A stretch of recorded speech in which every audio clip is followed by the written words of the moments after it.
Good morning. Vodafone Idea's losses for the quarter ballooned to well over 25,000 crore rupees, primarily because it had to provision about 19,500 crore rupees for the AGR dues case. Not surprisingly, the company has reiterated what it has been saying before, that if the Supreme Court does not grant it 15 to 20 years to pay the AGR dues, there is no way that this company can remain solvent.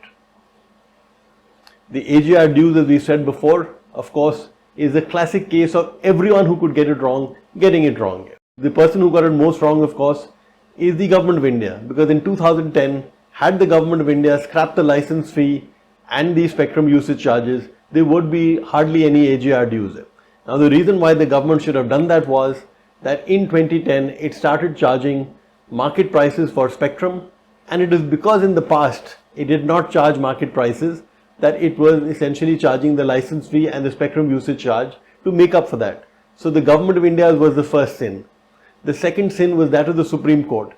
Till then, there was a dispute over what AGR was, over what revenue was. So in fact, the telcos had won some cases before. So when the Supreme Court verdict came and defined what revenue was, this is the first definitive verdict of definitive ruling on what revenue was. So ideally speaking, what the Supreme Court should have done was, at that point, even if its decision on what revenue was flawed, it should have just said, please pay the principal amount, do not pay the penalty and do not pay the interest. Had this been done, the amount of AGR dues would have been down to about 25% or 30% of what they are today.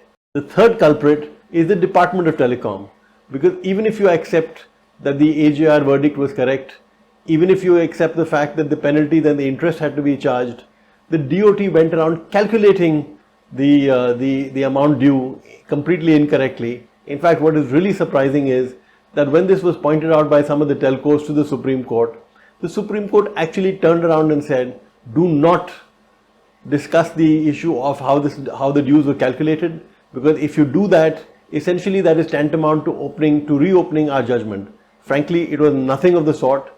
In fact, even when the taxman sends you a tax notice and you dispute that, you can dispute the calculation.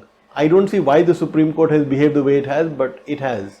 Ironically, just yesterday or day before, the industry ministry had a meeting where they were looking at how to boost certain champion sectors, the manufacturing in these champion sectors, so that there could be more investment coming in. As we said in the past, if the government was just able to look after the problems that existing industry have, that existing services companies have, they wouldn't need to do all of this. In fact, the government doesn't need any new suggestions or any more brainstorming on what needs to be done, because all of that is something it very well knows. Enough representation has been made to it and previous governments over the last 10 years. So if the government is not moving on making things simpler, it's because it just doesn't seem to have the will to do so. The fear of inflation getting out of control meant that the RBI didn't cut the repo rate. The biggest move that it made, even if it is a few months late, was to allow the recast of loans for COVID-hit industries. Immediately, this means that sectors like airlines and hotels and restaurants will benefit. Now, recasting of loans, we've said in the past, we still believe is a very bad idea, because in the past, most people who got restructuring have not deserved it. But in this case, what the RBI has done is to say that if there were loans, if there were companies that took loans but were repaying those loans properly before the pandemic hit, those loans can be restructured in a one-time exercise. That seemed very fair, and enough conditions seem to have been put to make sure that the scheme is not misused this time around. And it is very correct, as the governor pointed out, that had this scheme not been put in place, a large number of industry in India would just shut down for no fault of its own. In fact, our lead editorial endorses the RBI's view, and it says that this has been long in coming, but it's a good thing that it has come finally. Of course, the one thing that we need to keep in mind here is that as part of this restructuring, the banks will need to set aside 10% of the value of the loan. So more than ever, right now, the government simply has to recapitalize banks very, very quickly. So what the government needs to do is to very quickly issue recapitalization bonds and give them to the banks so that they have no problem in terms of adequacy of capital. In fact, ideally, to prevent things like this happening again and again, the government should simultaneously, once the recapitalization has been done, the government should quickly privatize a large number of these banks. One, this will bring in more efficiency. Secondly, to the extent that there's a problem later on, that is not something with the exchequer will have to pay for. A time when the government of India is banning Chinese apps and hoping that local apps will get some traction due to this. TV Mohandas Pai and S. Krishnan make a very valid point that if India is really interested in boosting its local startups or apps, it needs to ensure that there's a lot more local funding that is available for them.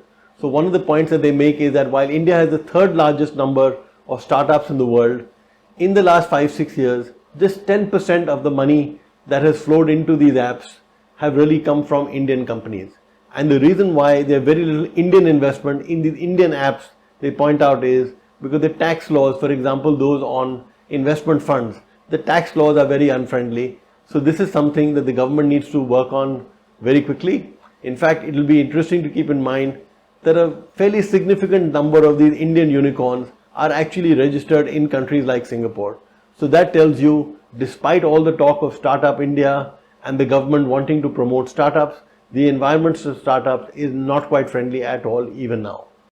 That's all we have time for. Thank you very much. Have a great day. Bye-bye.